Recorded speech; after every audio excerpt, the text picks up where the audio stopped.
Hello everybody, in this video we're going to create a simple number guessing game. So we're going to write a program that uses a loop to allow the user to repeatedly guess at a number. So we're going to randomly generate this number and then loop until they guess it correctly. We're going to also provide feedback to them so that if their guess was too high, we're going to tell them that their guess was too high. And if it's too low, we're going to tell them that the guess was too low. And then we're finally going to exit once they get the guess correct. So over in Eclipse, I've created a new project called Guess a Number, and we're going to add a new class to this, which will be called Guess Number.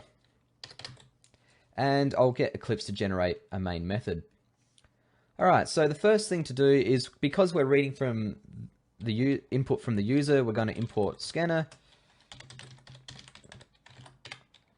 Alright.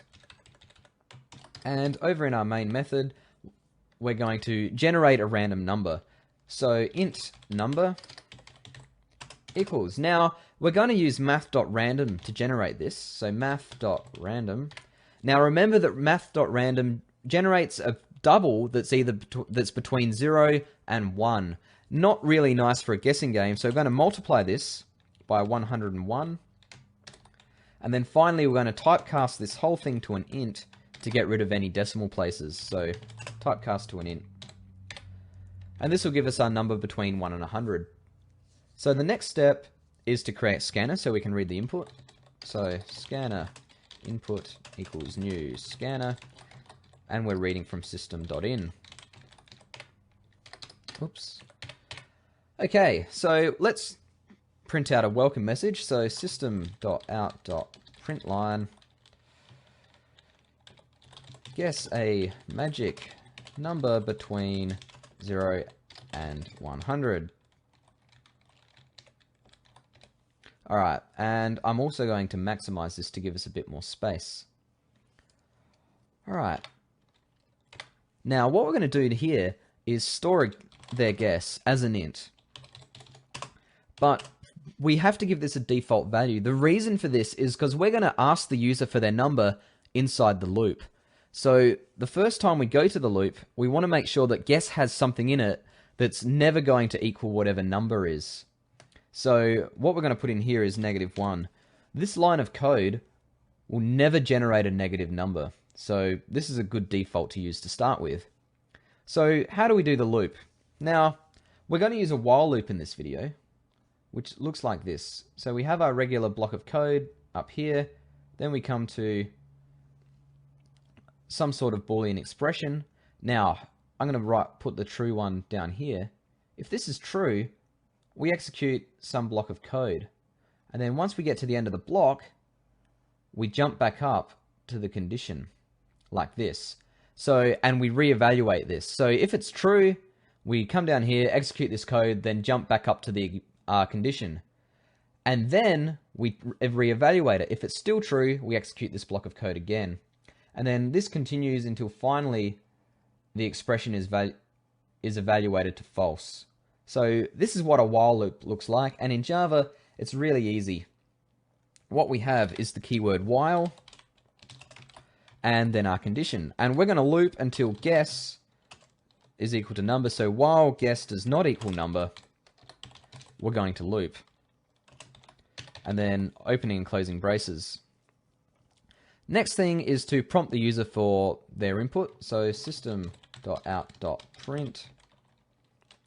And we're going to put a new line in here to space things out a bit. Enter your guess. And read in from the keyboard. So guess equals input dot next int. And now we're going to print out the message whether they got it right, whether it was too high, or whether it was too low. So if guess is equal to number, system.out.print line, yes, the number is, and now we're going to concatenate number onto the end of the string. Else, if guess is greater than number, if their guess was too high, we're going to tell them that.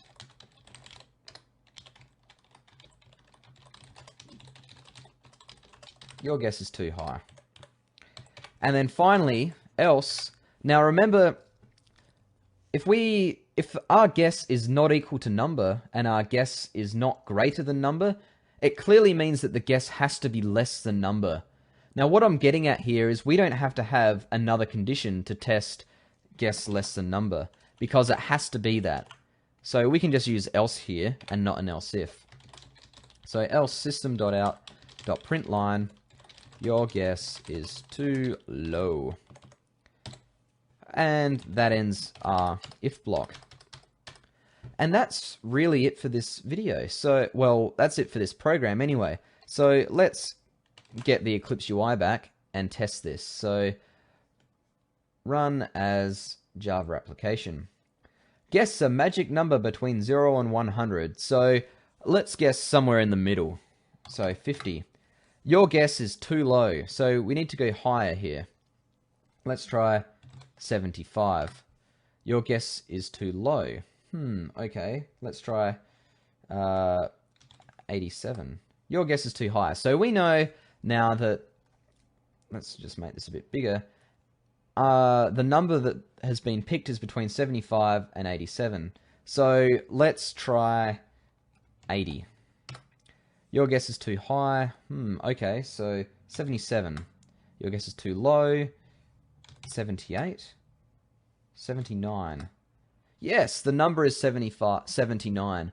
So our program works. It generated a random number. In this case, it generated 79, and it kept looping until we got it right, but it gave us hints as we went so we could make a better guess.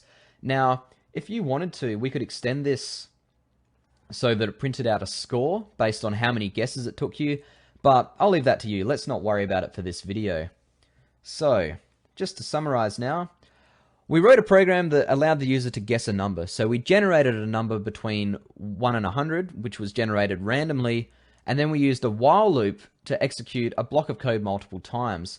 Now, the while loop repeated until the expression was false. In our case, it looped until the number they guessed was the number that we had.